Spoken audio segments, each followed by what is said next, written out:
Welcome to Spicy Brain Podcast. I'm your host, Lara, and this is the podcast I wish I had when I got diagnosed with autism at 27. Because yes, it's a major relief, as you can imagine, but no one really speaks about how lonely it is.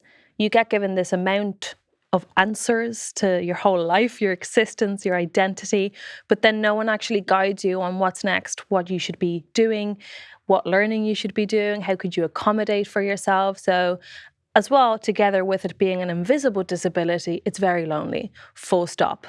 What I did realize is that there are so many neurodivergent women in every single room. We're just not represented and we're just not spoken about enough. So with this podcast, I intend to change that.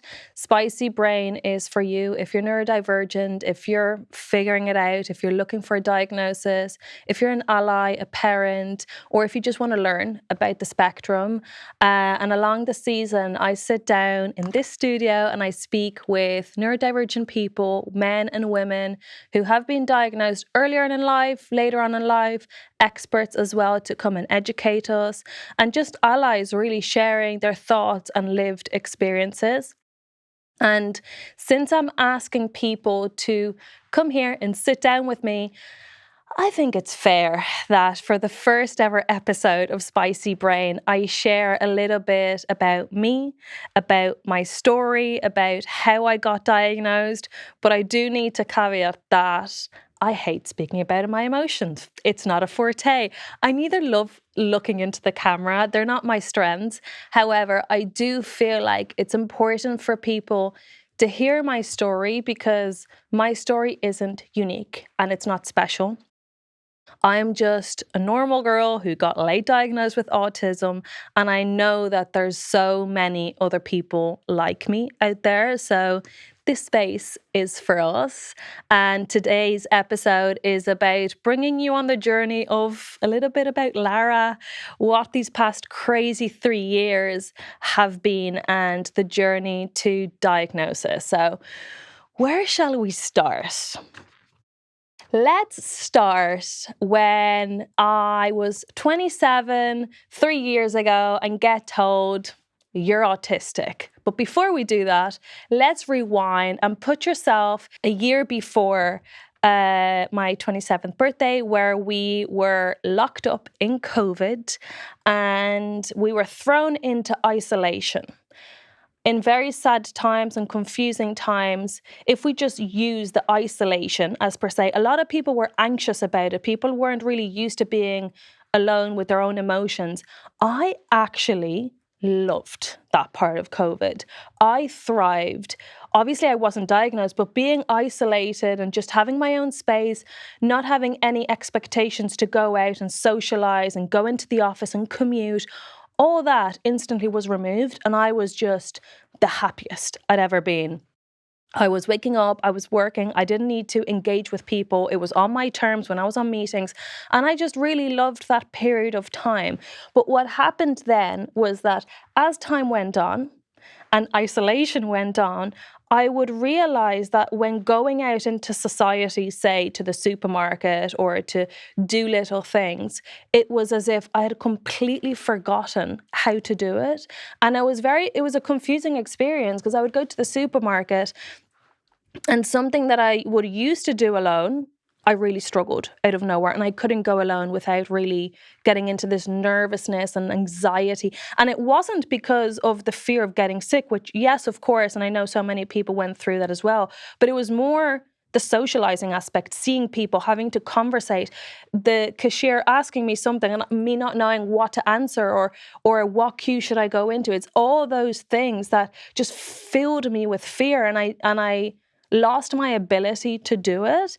So of course that led me into being more isolated. And what does isolation lead to? I just had this crippling anxiety, which later on developed into some form of depression, shall we say. And I do know through that period, of course, my family and my loved ones were quite worried about me. And that worry that triggered in them is what then led me to say, okay, not really for me, but I'm going to do therapy. I'm going to go through this process, which I've never been to therapy. And I took the leap, got into therapy and got diagnosed, day one with severe anxiety and mild to severe depression. Now, that was a bit of a shock because I didn't even know really what anxiety was. I never had put a name to the feelings that I was experiencing. And I then was in therapy for 6 months, I believe, with the same therapist. And unfortunately, none to her fault, but throughout those 6 months, I felt exactly the same as day one. Nothing was changing. I was going month one and month two and doing all the right things and doing the task that she was giving me and, everything that you're meant to do in therapy to recover. And it just wasn't working for me. I felt exactly the same way. It wasn't shifting anything. And I remember vividly her asking me one day, well down the line in those 6 months, she asked me, when was the last time you didn't feel anxious?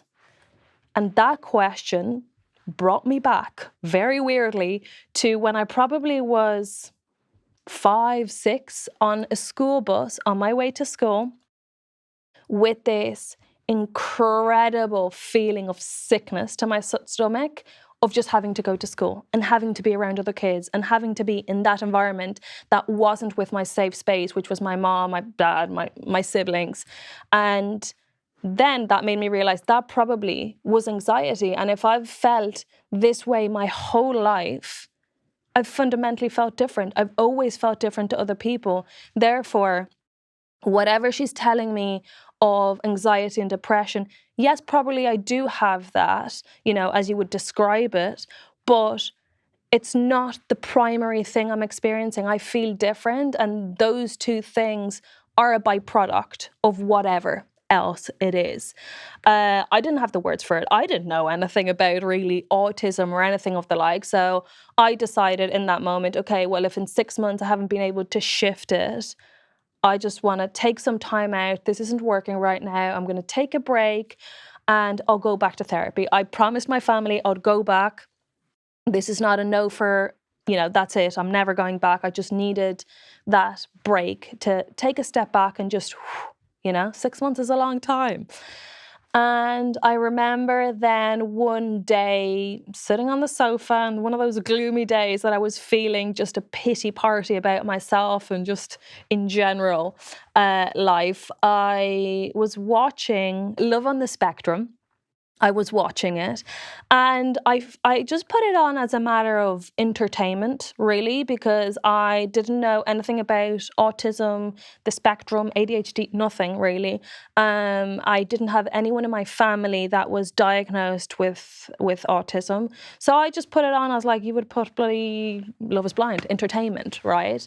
And then I just found it so endearing in the way they would engage and kind of some of the challenges they had. And of course, the representation that you see on that show would be considered quite stereotypical of what somebody with autism would look like, which I hate to say, but that is kind of what representation of autism is shown in media.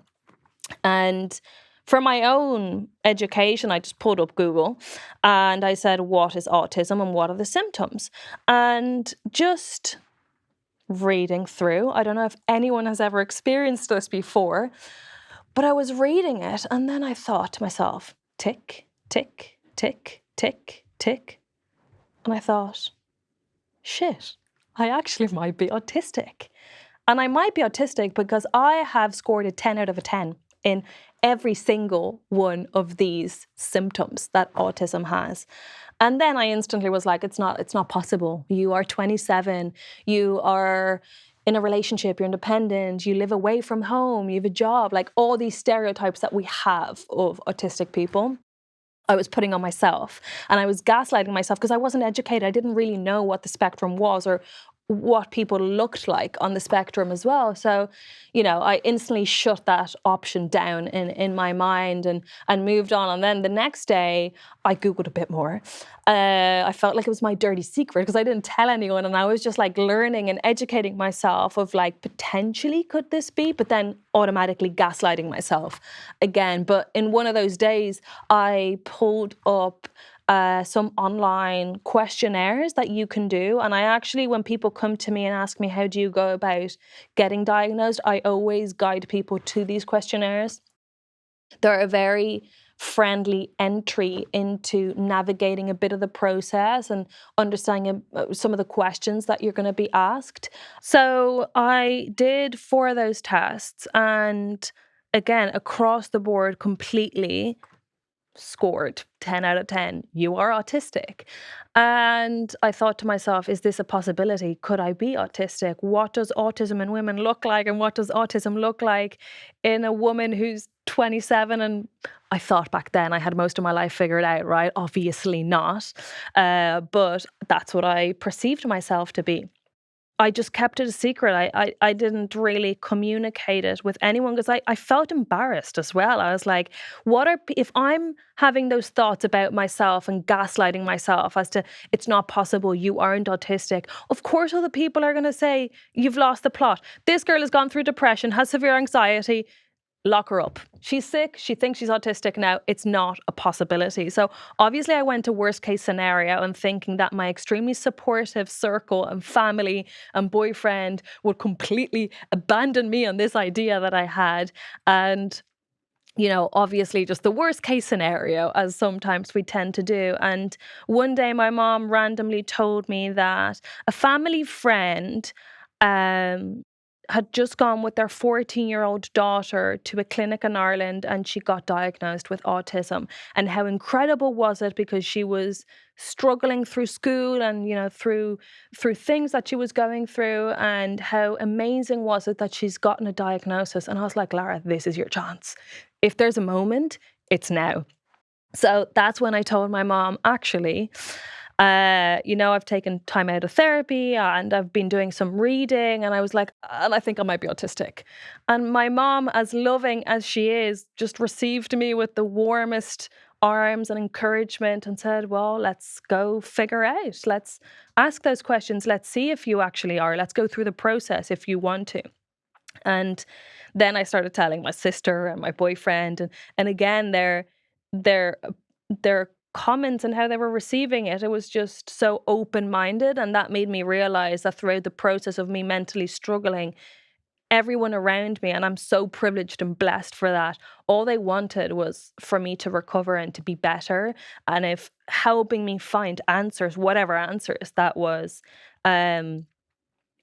would help me in that journey, they were willing to go down that road with me. And I've forever felt in debt with them, because without having that support, I don't know if I would have been diagnosed today. I probably wouldn't have had the courage to go down that path. So it is something that when I read stories online, I see people, and women in particular, that have gone down the journey of life and don't have the support of anyone, and they're alone, and they're so brave to even pursue that and find answers and go through the process, which is really difficult. So I do admire people that just do it by themselves and go through the process alone, because I know how difficult it was to do the process, and I had the support and love of my family. And I do say that as well, because I think a misconception with autism growing as a diagnosis and neurodivergence as well in general is that people think we wake up one morning and say, I'm autistic today.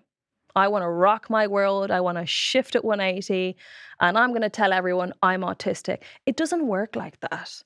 First of all, why would you put yourself in a position of communicating a disability that is misunderstood in the world, first of all? Second of all, it's a grueling process to go through a diagnosis. It is really emotional. It's really difficult.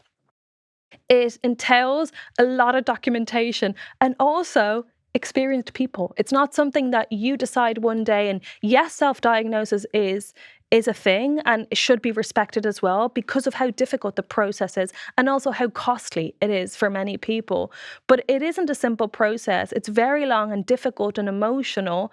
So, I think when people communicate that they are autistic or they're going through that process, it should be respected and honored. And if you don't really know about it, just learn, read, but hold space for people that are looking for answers because, as I said, it is a difficult process. What did that process look like for me? So I grew up in Ireland. I was born in Ireland and did most of my school years in Spain, but I do feel much more Irish, weirdly. So going back home to Ireland to go through the process and go to the clinic and be with experts that are Irish felt just right for me as well. The clinic I went to was the clinic this family friend got diagnosed, so there was a sense of familiarity with that. And I actually have never told my mom and sister this, but I think I'm diagnosed autistic just because of them. And I give context to this because the process that I say is complicated, I actually didn't do much of it in the sense of they reached out, they went through the initial inquiry, they gathered the information that we needed to give in, and they kind of handheld me through that process and only let me into the things that I needed to complete, which was the questionnaires, the open-ended questions, the things that I needed to speak about my experience.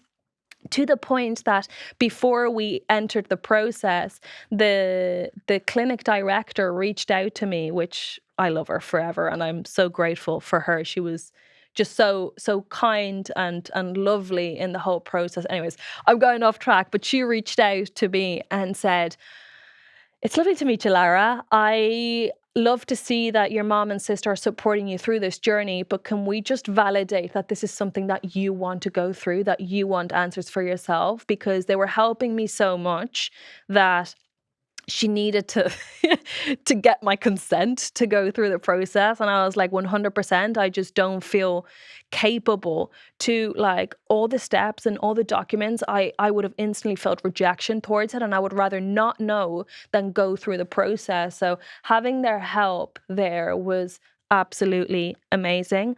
So a lot of documentation that was needed, from like school reports down to, I even think, pregnancy stuff from my mom, of documents and all these things, that was just so detailed. And then, of course, as I mentioned, on my behalf, it was a bunch of questionnaires and open-ended questions that I did abandon for a while because I felt so, it's a lot to go through.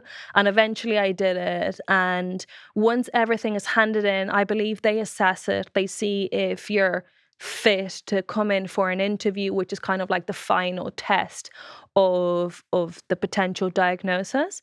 And I got called in for that interview, that conversation. I remember we walked into town in Dublin, my sister, my mom, and I, and it felt like a kind of out of body experience. I feel like I was going on a day out with the girls. It was beautifully sunny, which is rare in Dublin, and I just had a very, like, just wonderful walk into town without realizing that I was walking into a meeting that was going to fundamentally change my life forever. But anyways, in we went. And I've actually asked her for permission. Her name is Lucy. The clinic is Honan and Associates, I believe. They kind of saved my life, may I say, and gave me the most amazing experience overall in getting diagnosed, and handheld me through that process. And as I mentioned to Lucy and the whole team, I'm eternally grateful, because what Lucy was exposed to as soon as I entered the clinic, I don't know if she expected, but no one else really expected it. We basically went in, sat around, my mom, my sister, myself, and Lucy. And as soon as Lucy opened her mouth, I burst into tears. And I proceeded to cry for 4 full hours, or 3 hours, whatever that time was in there. Uncontrollable sobbing. Now, you guys don't know me too well, but the people around me and my family know that I'm a hard nut to crack emotionally. I do not cry much. I do not speak about my emotions. I have a bit of a hard shell. And if I do cry, then I quickly whip it back up. Well, no, 4 hours of crying. And I think it came down to, like, deep down, I knew that I felt different and I'd always felt different. And the potential of having answers for that just made me so incredibly emotional. It's as if I was like holding this thing in for 27 years of my life, and I was at the doors of potentially changing that and redirecting my life and better understanding myself. Or I still to this day don't really know what that emotion was or where it came from. I don't need to understand it. All I know, it was that a bit of a out of body experience, how emotional that process was. And of course, we went through like a load of questions and all this different process that Lucy had, and asked my sister and my mom and everything. And um, at the end, of course, we wrap up, and Lucy said, "Do you guys have any questions?" So I went through like 5 boxes of tissues, but I had no questions. I had no hydration left in my body, really. But my mom did say, my only concern for Lara is, what if she's not autistic? Not that I was banking on being autistic, but that was an answer that I was potentially looking for, a yes or a no. And if it's a no, like, I do feel different. What else is it? I know my primary diagnosis isn't depression or isn't anxiety. I deeply knew this was a byproduct of something else. And what if I'm not? And I believe the standard process is Lucy takes that away as a psychologist to the other clinicians. They discuss it, and then they reach back out to inform you if you are or if you're not. And to that question my mom had of, like, what if she's not autistic? Lucy said, look, this is the process, but what I can tell you from the conversation that we've had and the documentation that we've seen, there's no doubt that Lara's autistic. And I think the room kind of went quiet. I looked at my dad, who walked in halfway through the interview. I looked at my mom and I looked at my sister, and it was just kind of like, wow, really? Like, I'm here looking for answers, but how come I'm autistic? I'm 27. Like, it shouldn't be the case. I didn't know anyone in that position. So, it was a very strange experience. And I say strange because you would think that when you are looking for answers, you're hunting for that, like, identity of what actually are you. You feel different. Could this be the potential thing that answers your questions? You think you'd be happy, right? I thought I'd be happy getting this diagnosis. Quite frankly, I felt completely the opposite. I initially felt just a wild sense of anger. And I feel even uncomfortable saying that. But yeah, I felt so angry. I felt angry because hindsight is great, right? But in hindsight, the answers were there. The signs were there all along. Like, I was born autistic. Why did I have to wait until I was 27 to get the answers when the signs were there? Like, me going from school to school, I went to 7 schools because I didn't fit in.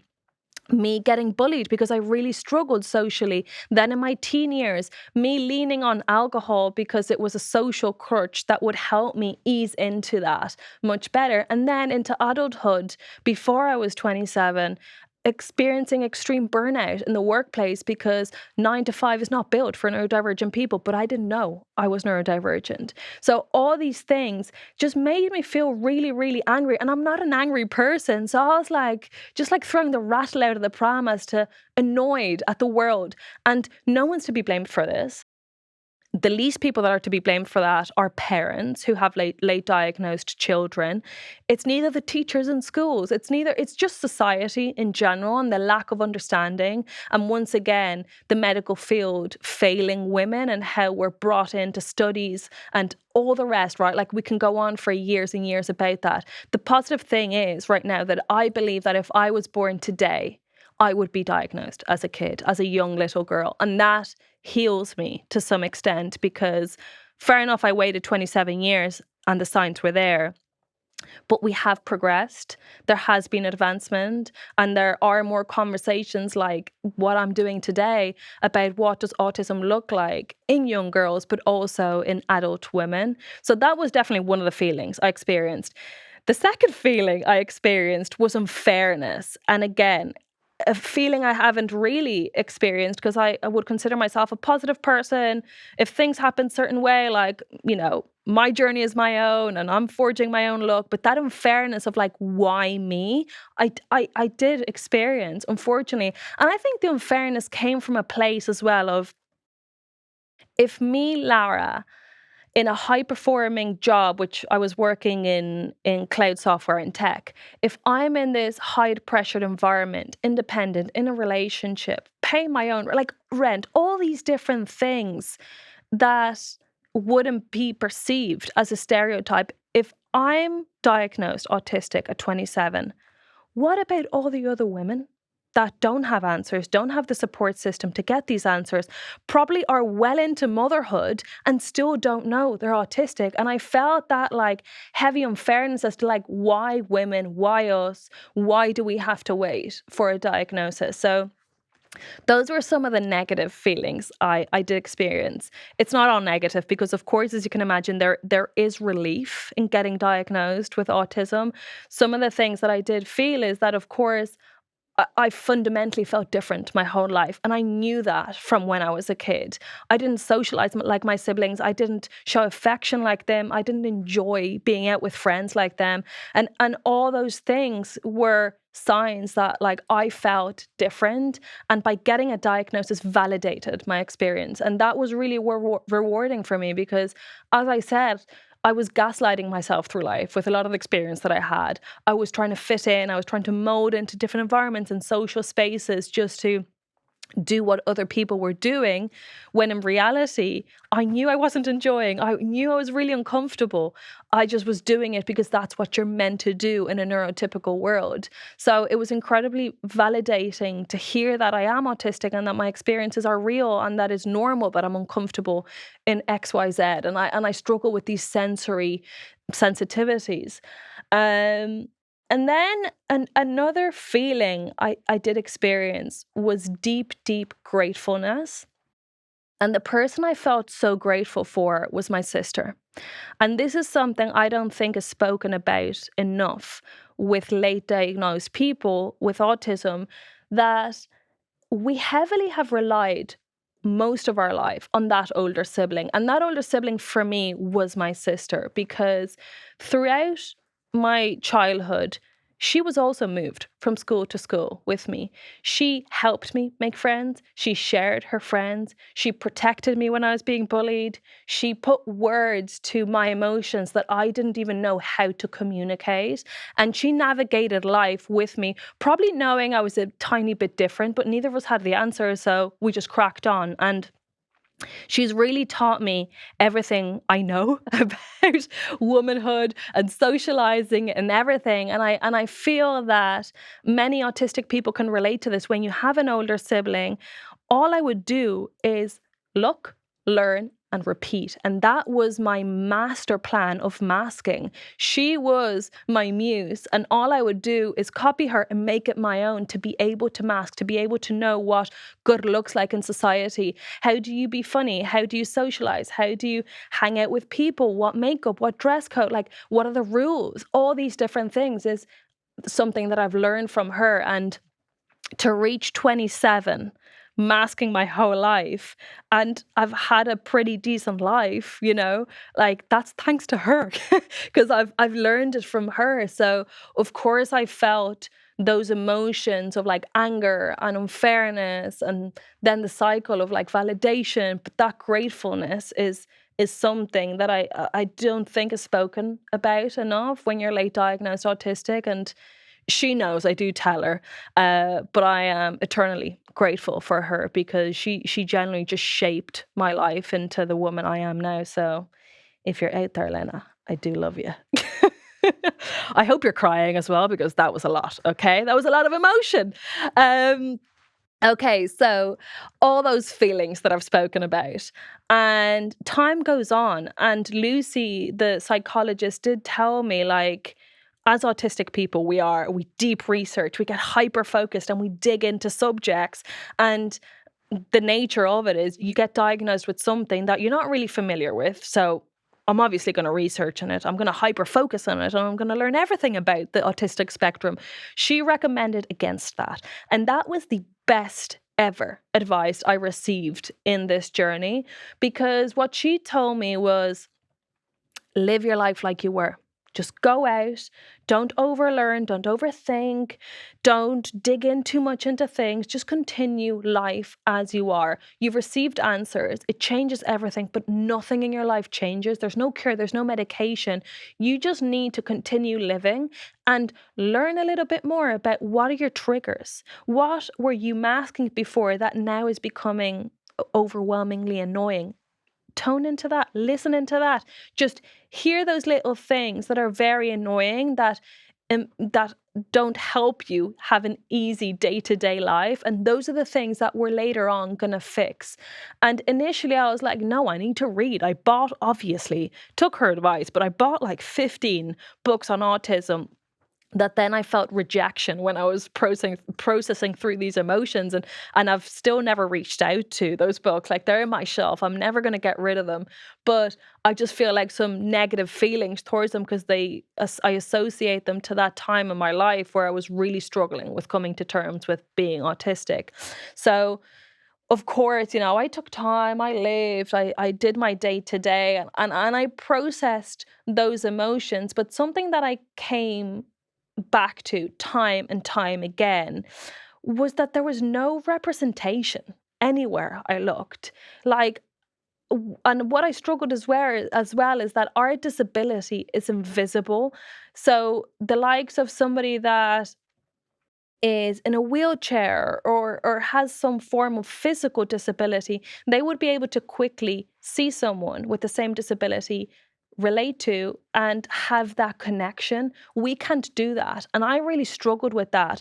And within those emotions, those negative emotions then shifted into something empowering and positive. And I wanted to share my story. I wanted to create a purposeful space where it's identified for neurodivergent people, for women that are later on in life diagnosed, for everyone that might have that invisible disability and feel really lonely because they don't see anyone else out there like them. And that's obviously where the idea of this podcast came about. But it also came from a place of, and this is obviously a touchy subject, right? Because the spectrum shares multiple experiences, and there's people with high support needs and people that have lower support needs, and level 1, 2, 3, and however we might want to look at it. But ultimately, when I got diagnosed, I just didn't feel my space within the autistic community. And that's to nobody's fault. That was just me not really seeing the representation,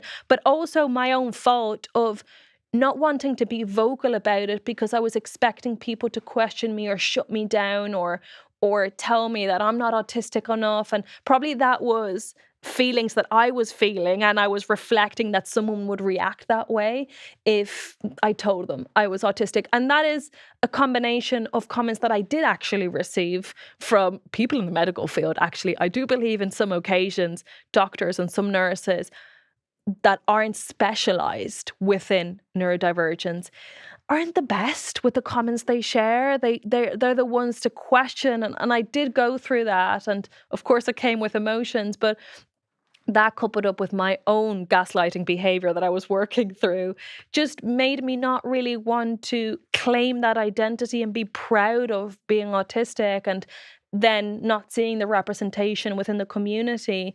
And that then led me on to navigating most of that initial journey where you understand your triggers and your sensitivities and the things that don't work and how can you accommodate. All that process I did alone. I learned alone, of course, with the support of my loved ones and family, but like from traveling to work accommodations to all these different things of like trying to be more to advocate more for my needs is something that I really learned alone, and it wasn't an easy process. Like, I A/B tested so many times, and if we use traveling as an example, like even finding the lanyards, and I would have panic attacks when I was flying alone, which I'd never experienced, and all these things that I just navigated alone, full stop. And one of the things that I did navigate alone and learned very early on in my diagnosis with autism is regression. Now, regression, when you get diagnosed with autism, isn't something that's spoken about enough. And I experienced it deeply. It's as if you get told you're autistic and someone out of nowhere does a lobotomy on you. You've no memory. You don't know how to socialize. You don't know how to queue up. You don't know how to, like, nothing. You just become disabled.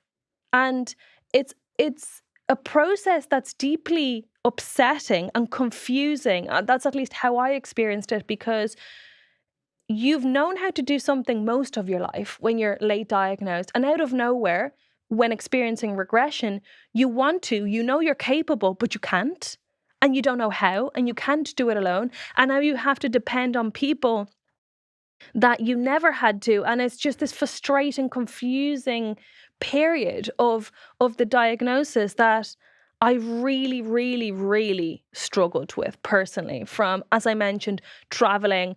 My background is hotel management. Traveling was my passion. I would travel alone places and stay and this and that all alone.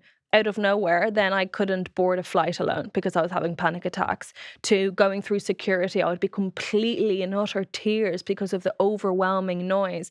And I think ultimately that scariness that we feel, you could compare it really to someone that has been of hearing, or has good eyesight most of their life, and out of nowhere they become of no hearing and they're blind out of nowhere.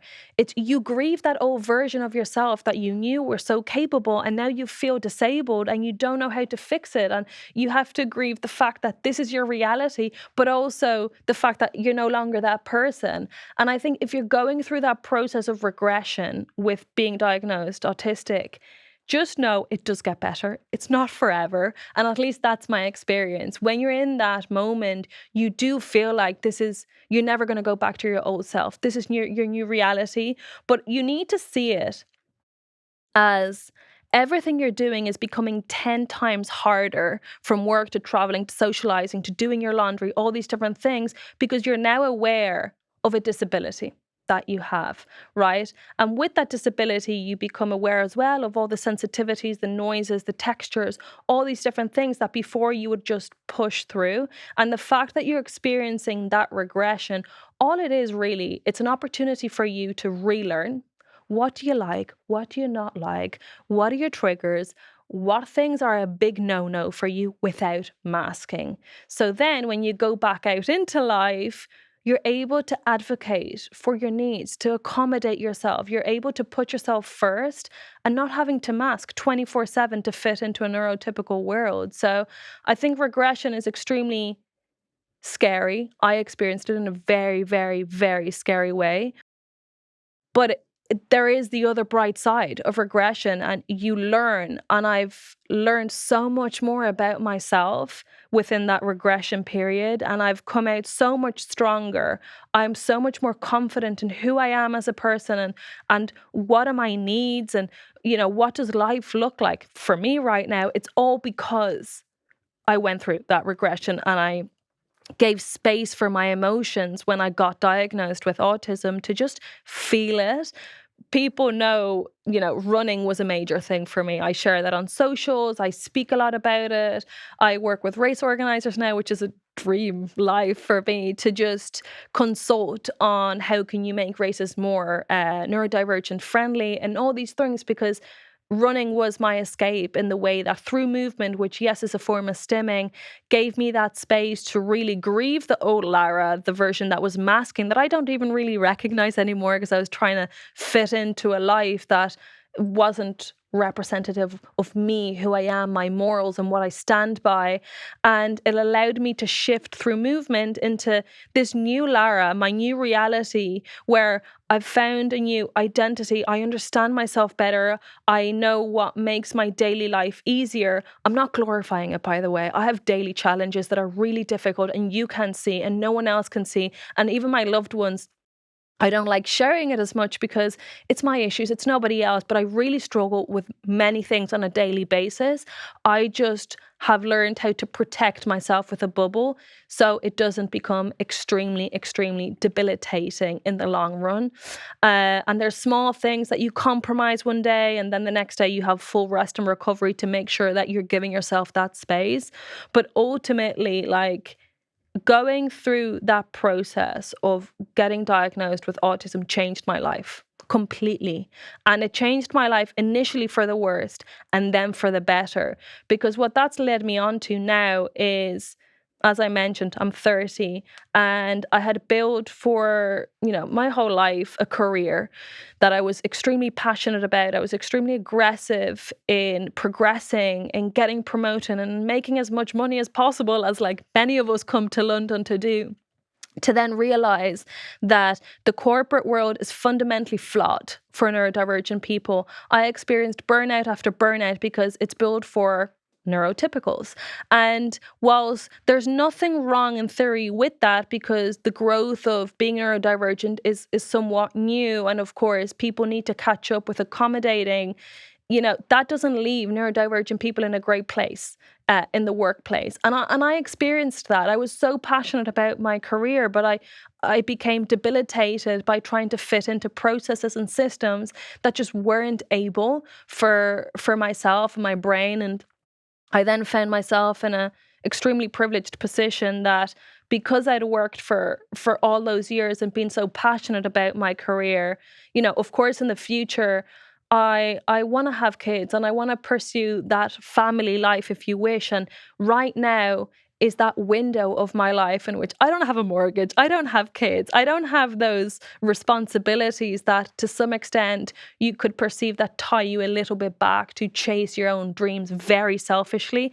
And that's what I decided to do. I walked away from the corporate world.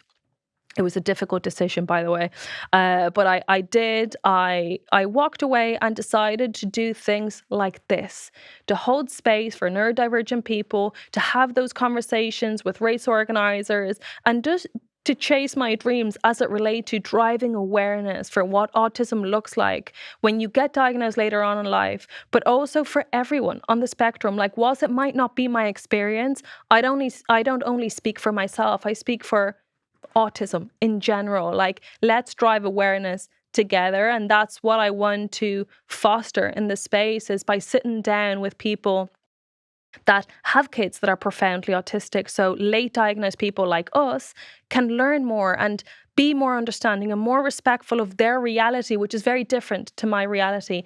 Have experts on here who can teach us, who can teach you, and who can teach me as well.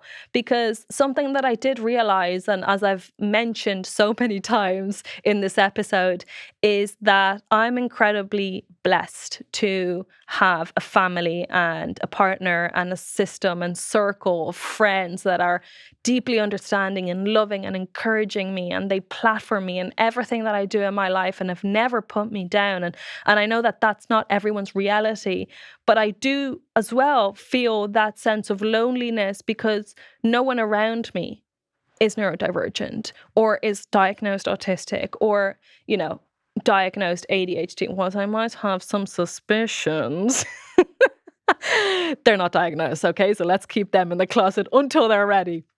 But with that said, I do feel that sense of loneliness because not people around me don't have my same brain. And that's what I want to create. That's what this podcast is for. It's to have those conversations so we can share our experiences, we can learn together. And something that I do want to say is that I'm so passionate about this. I live for this, and this is my dream that I'm living out, to be doing this and to have these conversations. But it's only been 3 years since I've been diagnosed. I learn about my brain, about autism, about other people's stories every single day. I get things wrong. I say the wrong thing.